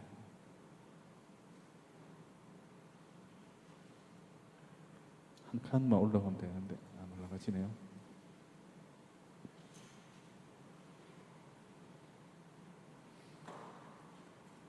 그냥 이 책을 봅시다. 이 책은 제 책입니다. 그 앞에 됐다. 네. 그리고 머튼의 생애만을 알고 싶다. 그러면은 이 지혜로운 삶, 이 책을 한번 사서 읽어보십시오. 이 책에는 머튼의 생애를 아주 요약을 잘 해놨습니다. 그리고 이제 토마스 머튼이 아까 누구랑 사랑에 빠졌다 그랬어요? 에미랑 사랑에 빠졌다 그러는데 이제 거기 이제 이 책을 읽어보면은 에미의 이름도 나옵니다. 물론 성은 안 나오지만은 궁금하시면 사서 보세요. 뒤에 보면 나옵니다. 그리고 이제 이 머튼의 생애에 대해서 조금 더 구체적으로 알고 싶다. 그러면은 이 고요한 등불, 사일런트 램프 이 책을 한번 읽어보시면 이 책도 좋습니다. 이 윌리엄 샤넌 신부님이 쓴 책인 굉장히 내용도 두껍고 안에 이제 시대적 배경에 대한 것도 나옵니다. 이 책은 이제 제가 쓴 논문을 이제 그 리터처럴 프레스라고 미국에 있는 유명한 출판사인데 가톨릭 출판사에서 이제 제 책을 받아 주셔가지고 이제 이 책의 이제 출판이 되어서 나왔습니다. 작년 4월에 아마존에서 구입하실 수 있습니다. 근데 이 책이 이제 그 또 좀 영예로운 상을 하나 받았어요. 그날 이제 6월 말이었는데 제가 수녀원에 이제 특강 갔다가 이제 오는 길에 버스에서 메일을 받았습니다. 토마스 머튼 학회에서 그 회장님이 메일을 보내주셨는데 거기에 이제 회장님이 매년 2년에 한 번씩 머튼에 관련된 최우수 도서를 선정해서 토마스 머튼 상을 주는데 이번에 이제 안셀모 신부에게 이걸 주겠습니다 그러는 거예요. 가슴이 두근두근 그랬어요. 왜냐면 아무나 받는 상이 아니고 굉장히 영예로운 상이기 때문에 트로피도 이렇게 왔더라고요. 부산 명상인식으로. 네. 감사합니다. 그래서 이 책도 사서 읽어보시고 번역된 책이 아마 다음 달이나 그 다음 달쯤에 나올 겁니다. 그때 보시면 되겠고 또 얼마 전에도 제가 발표한 게 또 책으로 나왔습니다. 그래서 로마에서 이거는 발표한 건데 보내왔습니다. 이런 이야기 드린 이유는 제가 하는 이야기가 그 가짜 좀 뭐랄까 신빙성이 있다 이런 뜻입니다. 제 자랑하는 게 아니고 잘 안 넘어가지네요. 왜 이렇게 배터리가 다 된 건가요? 됐다. 자, 됐습니다. 자 이제 뭐 어린 시절부터 해가지고 머튼은 이 꼬마 때부터 이제 점점 머리가 벗겨지기 시작해가지고 10대도 대머리였고 점점 갈수록 대머리가 되었습니다. 제가 신학교 다닐 때 그 교회신학 가르쳐 주는 교수 신부님께서 저에게 이런 질문을 했습니다. 만약에 우리가 죽으면은 어느 시점에 그 육신으로 부활할 건가? 죽기 직전의 모습일까? 그러면은 천국에 아마 노인들이 굉장히 많을 거예요, 그죠? 다 늙어서 죽는 분들이 돌아가시는 분들이 많으니까 어떤 모습으로 천국에서 부활할까? 가장 싱싱할 때 그때 모습일까요? 신부님께서 이런 질문을 하시면서 답으로 이렇게 말씀하셨어요. 가장 젊을 때도 안 되고 그리고 죽기 직전의 모습도 안 된다. 왜냐하면 나는 20대부터 대머리였는데 죽어서도 천국 가서 대머리고 싶지 않다. 그래서 막 웃었습니다. 그러면서 저희 가르쳐 준 게 우리가 이제 세상을 떠나서 이제 죽을 때는 어떤 눈에 보이는 뭐 결혼하고 시집가고 장가가는 게 없다 그랬잖아요. 그래서 눈에 보이는 이런 육신이 아니라 영적인 육신으로 부활한다. 뭐 이렇게 말씀을 하시더라고요. 그게 어떤 모습인지는 저도 잘 모르겠습니다. 자, 토마스 머튼에 대해서는 뭐 여러 가지 이제 뭐 많이 붙입니다. 책도 많이 적고 했지만은 중요한 것은 하느님을 찾는 사람. 이게 중요합니다. 하느님을 찾는 사람입니다. 죽을 때까지. 그래서 토마스 머튼의 여정은 나는 지속적인 회개의 삶을 살고 있습니다. 이런 표현을 했습니다. 한 번에 하느님을 만난 것이 아니라 계속 죽을 때까지 하느님을 만났고 하느님을 찾고 그래서 그 하느님을 찾는 방법으로 고독과 침묵을 강조하고 또 기도 생활, 홀로 있는 생활 이런 생활들을 강조했습니다. 처연함 이런 것도 강조하고 그래서 내가 지금 얼마나 하느님을 찾고 있는가 하느님을 중심으로 살고 있는가 하느님 이외에 다른 것에 얼마나 마음 쓰고 있는가 한번 생각해 보십시오. 그러면 하느님을 찾을 때 다른 모든 것들은 도구라는 것을 더 깨닫게 되고 집착으로부터 초연해질 것입니다. 뭐 이거는 제가 말씀을 드렸으니까 아까 영상으로 봤으니까 지나가고요. 네. 자, 어린 시절을 머튼이 회고할 때 이런 표현을 씁니다. 머튼은 어린 시절에 이제 어머니도 일찍 돌아가시고 또 한 곳에 있지 못했어요. 아버지가 계속 왔다 갔다 이제 이사를 많이 했고 이동을 많이 했고 기숙사 생활도 하고 하면서 굉장히 이제 힘겨운 시간, 외로운 시간을 많이 보냈습니다. 그래서 이렇게 표현을 합니다. 저의 어린 시절에 거의 매달 우리의 삶과 계획이 지속적으로 바뀌었기 때문에 지속적인 재정돈을 한다는 것은 거의 불가능했습니다. 때때로 아버지와 저는 함께 살았고 때때로 낯선 이들과 살았으며 가끔씩 아버지를 만났습니다. 사람들은 우리의 삶 안으로 들어왔다가 밖으로 사라져 버렸습니다. 우리는 친구들을 사귀었다가 또다시 다른 친구를 만나야 했습니다. 모든 것이 항상 변화되고 있었습니다. 이 모턴의 이제 이 어린 시절의 외로움 그리고 안정적인 장소가 없었다는 것, 이것이 이제 모턴이 수도원에 들어가게 만들어 줬어요. 집을 향한 갈망, 안정적인 집을 향한 갈망, 이게 있었습니다. 그래서 수도원에 들어갈 때는 내가 집에 들어간다는 그런 마음으로 이제 집에 들어갑니다. 근데 수도원에 들어갑니다. 근데 나중에는 이제 모턴이 더 성숙해졌을 때는 수도원은 내 집이 아닙니다, 이럽니다. 그리고 이제 아시아로 또 떠날 때는 나는 지금 집으로 가고 있습니다. 모턴은 끊임없이 어떤 영적인 집에는 누가 계시죠? 어머니, 아버지가 계시는 그런 하느님 아버지가 계시는 그런 집에 대한 갈망이 있었습니다. 그래서 이 어린 시절에 내가 아버지와 함께하지 못했고 어떤 부족했던 결핍의 체험이 오히려 어떤 끊임없이 영적인 뭔가를 추구하게 만들었던 거죠. 그래서 한번 여러분들도 어린 시절을 한번 회고해 보시면서 나는 어떻게 어린 시절을 보냈는가? 나에게 있어서 부모님은 어떤 분이셨고 우리 집안은 어떠했는가? 그리고 어린 시절에 불행했던 그런 모습들이 지금 내 삶에 어떤 영향을 미쳤는가? 그리고 어린 시절에 만약 상처나 아픔이 있었다면은 그 상처를 그 지금의 내 눈으로 보지 말고 예수님의 눈으로 한번 바라보는 훈련을 해보십시오. 그러면 치유에 도움이 굉장히 많이 됩니다. 네, 그때 엄마가 막 나한테 꾸중하고 막 내가 볼짜기를 때리고 했던 그 엄마 옆에 예수님을 초대해 보십시오. 그러면 엄마의 상처가 보입니다. 엄마가 엄마한테 받았던 그 상처도 보이고, 그래서 엄마에 대한 이해도 생기고, 그런 마음이 들 때 그 엄마와의 만남을 이제 하느님께 봉헌하십시오. 주님, 그때 엄마가 나한테 했던 그 모든 말과 행동들을 당신께 봉헌합니다. 그러면서 가벼워지십시오. 하느님이 가져갔으니까. 가볍게 오늘을 사는 법들을 배워 나가시면 좋습니다. 그리고 과거에 있었던 것들이 하느님께서는 모든 일을 작용시켜 선한 결과를 만드시잖아요. 그죠? 그래서 과거에 있었던 내 잘못이나 실수나 죄도 지금 나를 만들게 해주는 어떤 선한 역할을 했을 수도 있습니다. 그래서 그런 것들을 살필 때 과거를 그냥 묻어두거나 억압하거나 그렇지 않고 오히려 과거를 통해서 성장되고 과거를 통해서 치유받을 수 있습니다. 그래서 그런 봉헌하는 작업들을 혼자 고요히 있을 때 또 문득문득 이제 떠오릅니다. 무의식 중에 묻어두었던 것들이. 그럴 때 이런 시간들 가지시면은 도움이 될 겁니다. 저도 그랬습니다. 저는 초등학교 6학년 때 집을 떠났어요. 저희 어머니가 이제 큰아들 안셀모는 이제 좋은 직장에 다니고 해서 돈 많이 벌려고 이제 좋은 학교에 가야 되니까 이제 도시로 공부를 보냈어요.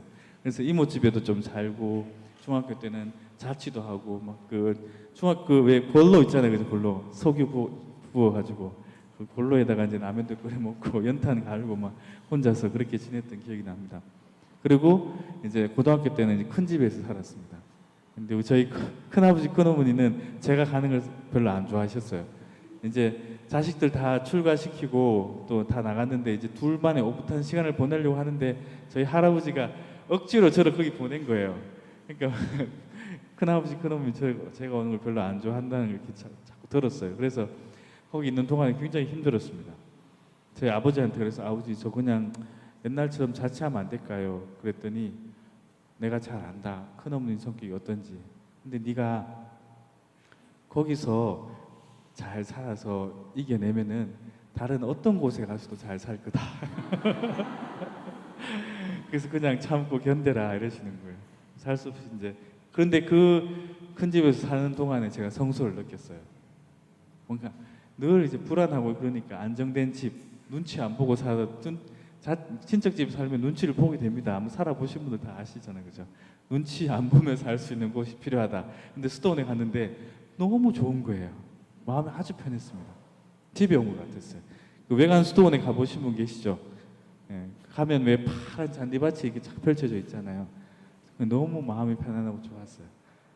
그래서 제가 수도원 입회할 때 저는 요즘 말로는 1도 고민 안 했습니다.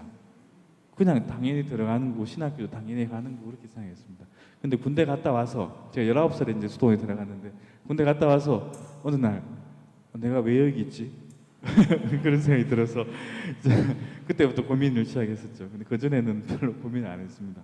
근데 이제 어린 시절에 제가 자취하고 고생했기 때문에 이제 더 이제 물론 저보다 훨씬 더 계신 분은 고생을 많이 하셨겠죠. 근데 그런 저 나름대로의 어떤 그런 이제 힘들었던 시간들이 성수를 느끼게 해주었고 또 인생의 의미를 더 깊이 생각하게 해주었고 좀 더 이제 세상을 위해서 살고 싶은 그런 마음, 하느님을 위해서 살고 싶은 마음을 저한테 불러일으켜 줬습니다. 그래서 어린 시절에 그런 힘겨운 시간, 실수 이런 것들이 반드시 나쁜 영향을 미치는 것만 아니라는 것을 기억하시면 좋겠습니다.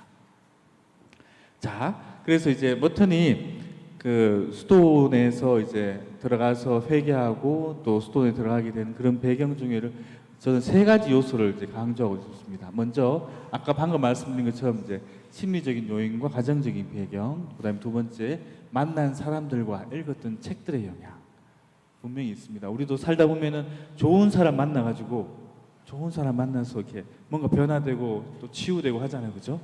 실제로 그런 체험 많이 있습니다. 그래서 여러분들 인생에서 내가 만났던 좋은 사람들을 되돌아볼 수 있으면 좋겠습니다. 또 내가 좋은 사람이 되어주기로 했죠, 그죠? 저기 두 수녀님도 계시는데 수녀님께서 많은 또 사람들에게 예수님의 따뜻한 사랑을 나눠주는 좋은 사람이셨잖아요, 그죠? 그죠? 그 다음에 신비체험. 신비체험도 중요한데 머튼은 여러분들도 많이 하셨을 겁니다. 신비로운 영적인 체험들을 많이 합니다. 하느님 체험을. 근데 여기서 중요한 게 있어요. 하느님 체험을 해도 다 변화되는 게 아닙니다. 머튼도 하느님 체험했음에도 불구하고 변화되지 않은 때가 있었습니다. 그리고 이 하느님 체험은 여기 얽매이면 안 됩니다. 정말 중요합니다. 머튼이 명상의 시에서도 강조하는데 하느님 체험은 내가 어떤 영적인 체험을 할 때가 있어요. 기도할 때라든지 혹은 또 뭐 성경을 읽을 때 혹은 자연을 바라볼 때 여러 하느님 체험을 하는데 그때 그 체험을 받았으면은 하느님 감사합니다. 하느님께서 당신의 방식으로 당신의 때에 은총을 베풀어 주신 거예요. 바오로야, 나는 전지전능하는 하느님이지만 자비의 하느님이란다. 이것을 딱 알려주신 거예요. 어느 날 고해성사를 보고 나왔는데 그렇게 내가 죄를 많이 지었는데 신부님은 여전히 주님의 기도를 3번 바치를 하셨어. 그렇게 이제 그 자비하신 하느님을 체험하고 난 다음에는 달라지잖아요, 그죠? 그것처럼 이제 신비 체험을 하고 나면은 달라집니다. 근데 그 신비 체험을 하고 난 다음에 감사합니다 하고는 그 신비 체험을 버려야 됩니다. 그렇지 않으면은 그 내가 만난 그 하느님의 가치입니다. 그래서 새로운 하느님을 못 만나요. 그리고 이 신비 체험을 했을 경우에 다른 사람들 떠벌리지 마십시오. 신비 체험을 이 악령으로부터 올 수 있습니다. 악령으로부터 온 신비 체험은 교만해집니다. 그래서 내가 나 이런 체험한 사람이야, 나 이런 사람이야, 이렇게 이제 교만에 빠지게 되어서 또 다른 하나님을 못 만납니다. 그래서 이런 영적인 체험은 하나님의 은총으로서 고린토전서에 나오잖아요, 그죠? 공동체를 위해서 하나님이 주신 선물입니다. 그래서 더 많이 사랑하고 더 많이 나누고 더 많이 하나님께 하나님과 하나 되라고 주는 선물인 겁니다. 그래서 감사합니다 하고는 버리시면 됩니다.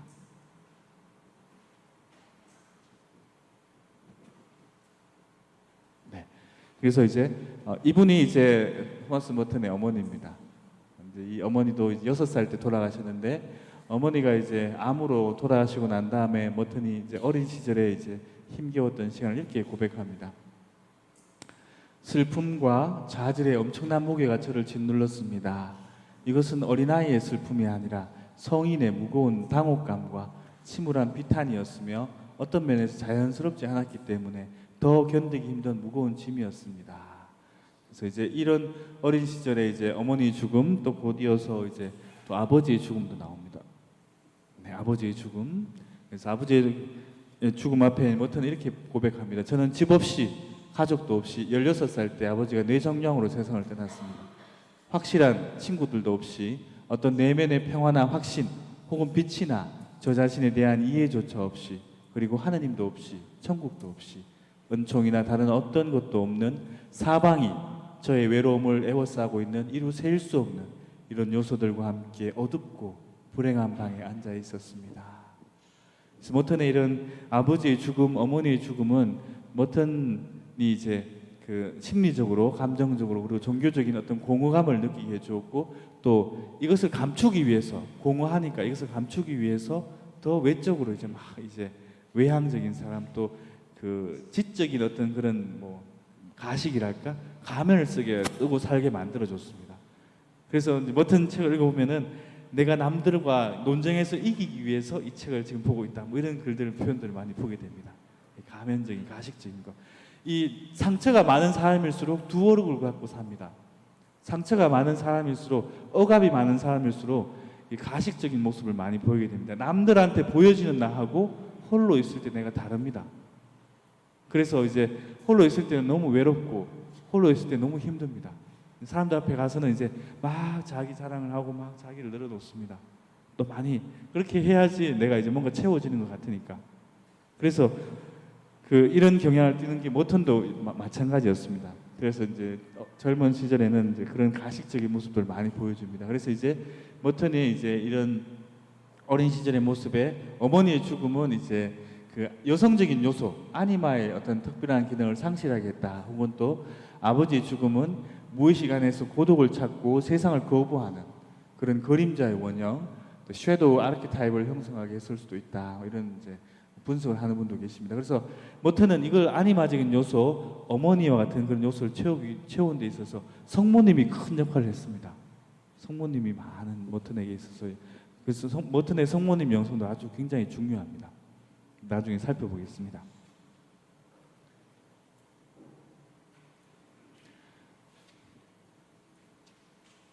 네, 뭐 지적인 반항아 뭐 이런 표현도 쓰고 뭐 그렇습니다. 영적으로 죽은 사람이었다. 왕따 당하는 체험도 하고 막 그렇습니다. 망명자로서의 외로움 뭐 이런 표현도 쓰죠. 망명자의 감각은 출혈처럼 저의 내면에 피를 흘립니다. 머튼이 영문학자였기 때문에 이거를 재밌게 잘 씁니다. 그리고 또 깊이 있게 쓰고 비유를 참 잘 듭니다. 그래서 머튼 책을 읽고 있으면은 이 자연을 묘사하는데도 마치 그 속에 내가 있는 것 같아요. 그걸 너무 잘 써가지고 이것은 죄의식이든 외로움이든 혹은 저 자신의 부족함이든 영적 건조함이든 늘 같은 상처입니다. 저의 우울함과 절망의 순간은 쇄신과 새로운 시작으로 모습을 되돌려내고 있습니다. 이제 수도원 돌아와서는 이제 변화된 모습을 보입니다.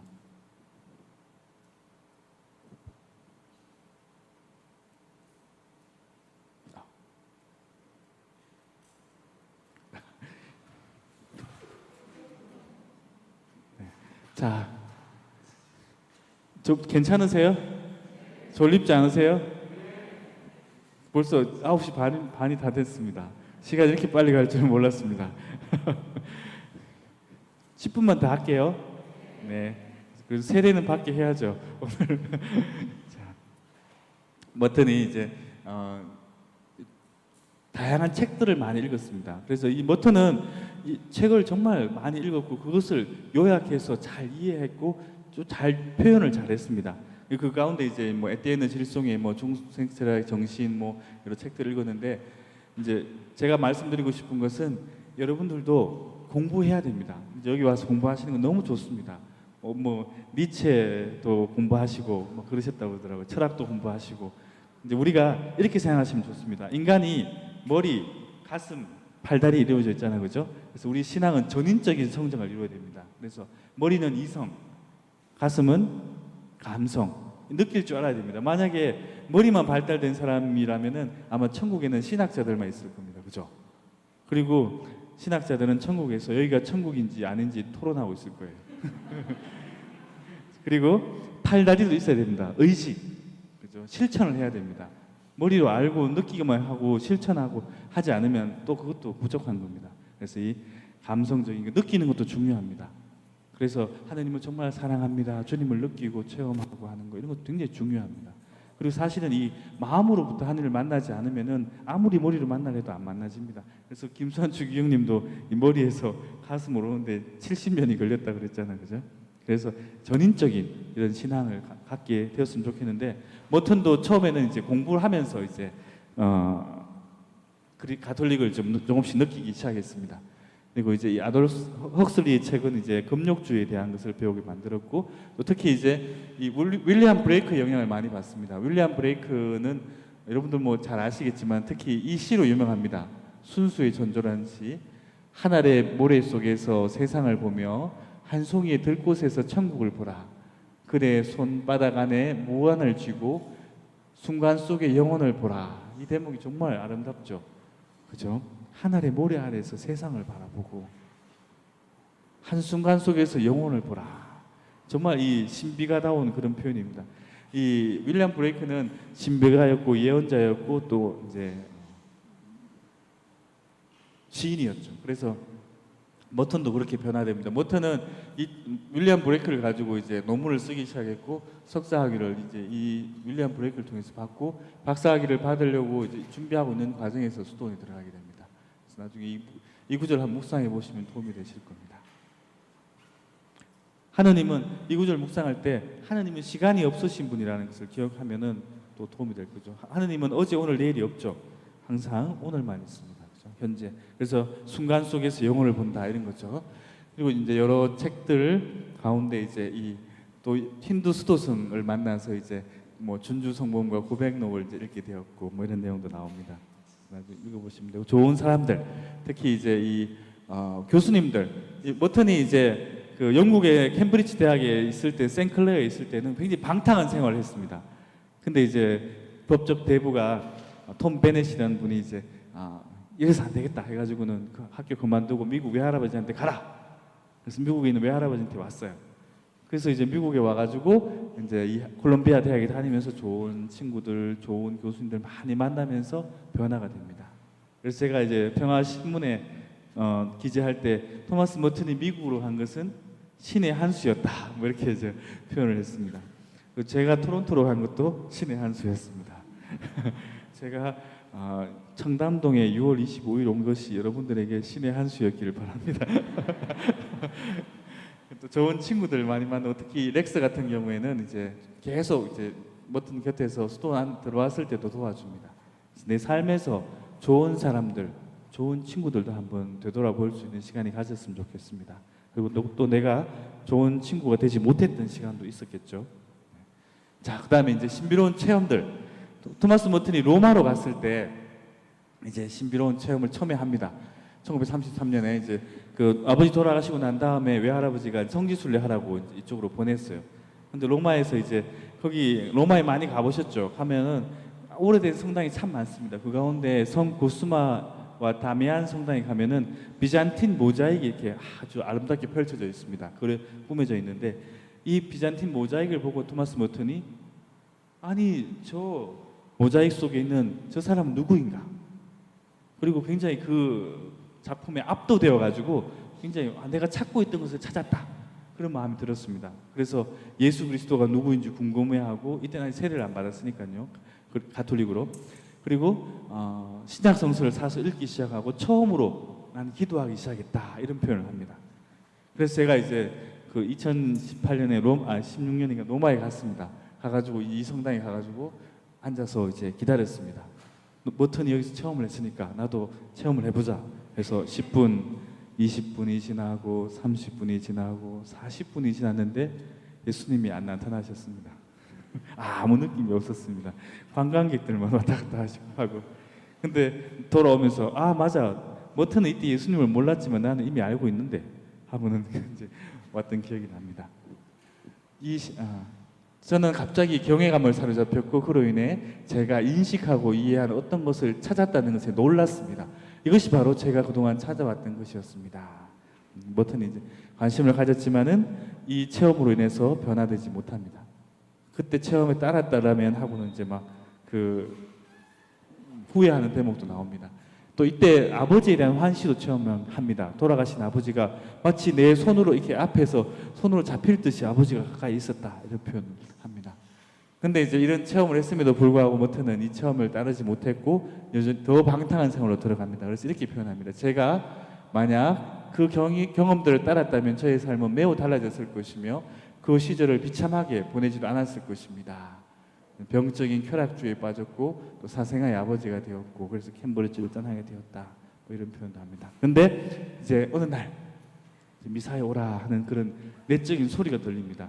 그래서 여자친구랑 교회에 가가지고 이제 데이트하기로 했는데 약속을 취소하고 이제 그 성당에 갑니다. 근데 그때 16살 된 아주 소녀가 무릎을 꿇고 이제 열심히 기도를 하고 있는 거예요. 근데 그 소녀의 모습에 매료가 됩니다. 아, 이 가톨릭이라는 곳에는 기도하는 사람, 진실로 기도하는 사람들이 오는 곳이구나 라고 깨닫게 되고, 그래서 이제 더 가톨릭에 대한 호감을 갖게 됩니다. 어쩌면 여러분들이 조용히 혼자 성당에서 기도하고 있는 모습들을 다른 사람들이, 또 이교인들이 보고는 또 하나님을 느끼게 될지도 모릅니다. 기도하는 모습이 정말 아름답습니다. 시간이 없어서 설명을 더 많이 못 드리겠는데, 옛날에 어떤 조그만한 공동체 갔었는데 수도원에 몇 명 안 살았어요. 할아버지들만 사는데도 엄청나게 많은 사람들이 주일 미사에 오더라고요. 아, 그래서 이 기도하는 곳에는 사람들이 오는구나 하는 생각이 들었습니다. 자, 여러분들의 기도하는 모습도 도움이 될 겁니다. 그리고 난 다음에 이제 뭘 주저하고 있느냐 하면서 이제 이 예수의 신부 제랄드 홉스킨의 전기를 연 동안에 너 뭘 주저하고 있느냐, 뭘 망설이고 있느냐. 그래서 그리스도 몸 성당에 가서 세례를 받고 이제 그 다음에 이제 나중에 40년에 이제 겟세마니 수도원에 입회를 하게 됩니다. 입회하기 전에 체험을 하나 더 하게 되는데, 그게 바로 이제 쿠바 하바나에서 1940년에 하는 체험입니다. 이 쿠바 성지순례 갔다가 이제 사도성경이 막 이제 미사하는 중에 울려 퍼지고 있었어요. 그럴 때 이제 갑작스럽게 이제 외침처럼, 그리고 너무도 정확하게 처음 뵙는 더 밝은 어떤 것이 제 마음의 깨어남과 이해의 깨달음을 가져오게 했습니다. 그래서 하나님 현년에 의해 장님이 된 것처럼 갑작스럽게 환하게 빛을 받는 느낌이었습니다. 이렇게 표현합니다. 또 다른 책에서는 마치 번개가 번쩍이는 것 같았고 천둥이 치는 것 같았다. 내가 어떻게 할 수 없는 그런 순간을 체험했다고 그럽니다. 그래서 이 체험을 하고 난 다음에 내가 꼭 사제가 되어야겠구나, 그런 결심을 하게 되고, 사제가 되면은 첫 미사를 성모님께 봉헌하겠습니다, 이런 결심을 하게 됩니다. 이 체험은 머터네에 있어서 아주 중요한 체험 중에 하나입니다. 네. 자, 그리고 이제 겟세마니 수도원에 이제 그 전에 이제 하나 설명을 해야 되는데 2분만 더 해도 될까요? 네, 죄송합니다. 5분 일찍 끝나는 게 훌륭한 강사라는데 제가 욕심이, 부산에서 왔습니다. 좀 봐주십시오. 네. 이 머튼이 이제 그 신부가 되기 위해서 프란치스코 수도회에 이제 들어가려고 했어요. 서류를 다 냈어요. 그랬더니 수도원에서 이제 학벌도 좋고 하니까 이제 입회하라 그랬어요. 그런데 양심에 걸리는 거예요. 내가 예전에 방탕하게 살았고 심지어 사생아도 있었는데 이걸 말하지 않고 들어가는 건 내가 죄를 짓는 거야. 그래서 양심 고백을 하게 됩니다. 신부님, 제가 사실은 과거에 이러이러했습니다. 그랬더니 이 프란치스코의 이제 신부님께서 그래요, 솔직하게 말해줘서 너무 고마워요. 정말 그렇게 누구나 다 죄를 지을 수 있고 또 방탕하게 사는 시간도 있지만 회개하는 것이 중요합니다. 그래서 회개하고 이렇게 세례를 받고 정말 이제 프란치스칸이 되어서 또 좋은 사제가 되어서 앞으로 정말 죄 지은 사람들, 고통에 죽는 사람들, 가난한 사람들을 잘 도와주시고 훌륭한 프란치스칸이 되십시오. 이럴 줄 알았습니다. 그렇지 않고 이제 그때는 공예 이전이었으니까 안 됩니다. 스캔들이 되니까 안 됩니다. 수도원 입회가 안 됩니다. 이렇게 거절을 당했어요. 얼마나 마음이 아팠겠어요. 수도원 입회하려 했는데 안 된다 그러니까. 그런데 하나님께서 두 곳을 보여주셨어요. 하나는 우정의 집이라고 이제 가난한 사람들을 위해서 하는 그런 공동체였고, 하나는 이제 겟세마니 수도원이었어요. 고민을 막 하고 있었어요. 내가 어디로 가야 되나? 그런데 고민할 때는 뭐 해야 되죠? 식별을 위해서 기도해야 됩니다. 그렇죠? 식별을 위해서는 꼭 기도해야 됩니다. 기도를 이제 소아데레사 경당에서, 성보나벤투라 대학 경당에서 하고 있었어요. 근데 갑자기 종이 땡땡땡 종소리가 막 들리는 겁니다. 실제로 종이 있는 것도 아닌데 마음속에서 이제 들리는 거였겠죠. 근데 바로 겟세마니 수도원에 예전에 방문했을 때 그 수도원의 종소리인 거예요. 주저함 없이 이제 내가 갈 곳은 바로 겟세마니구나 하고는 이제 1941년 12월 10일 날 이제 더블백을 메고 이제 그 책들하고 이거 다 정리하고 이제 정말 이제 나는 하느님을 만나러 하느님과 함께 살기 위해서 하느님을 찾으러 수도원에 간다. 다 버리고 이제 혼자 더블백을 메고 이제 수도원으로 이제 입회를 합니다. 그 입회 후에 이제 머튼이 어떻게 살게 되었을까요? 그것은 다음 주에 여러분들께 들려드리도록 하겠습니다. 기대하시라.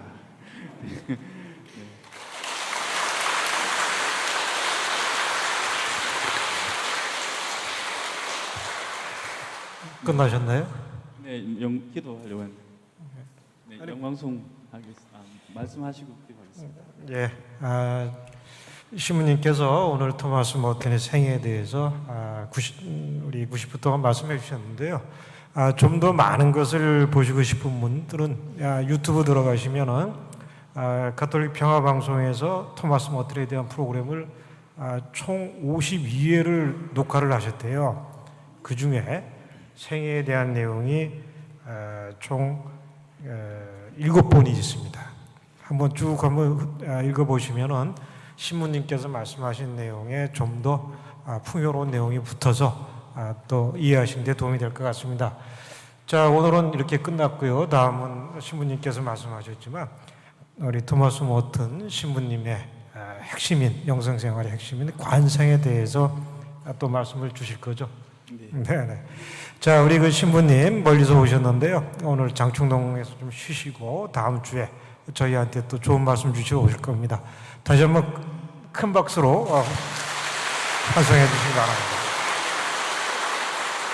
네, 제가 강복 드리겠습니다. 성부와 성자와 성령의 이름으로 아멘. 주님께서 여러분과 함께 전능하신 천주 모두 일어나 성부와 주십시오. 성자와 성령께서는 여기 모인 모든 이에게 강복하시고 거룩한 죽음을 맞게 하소서. 아멘. 성부와 성자와 성령의 이름으로 아멘. 네, 좋은 밤 되십시오. 네, 수고하셨습니다.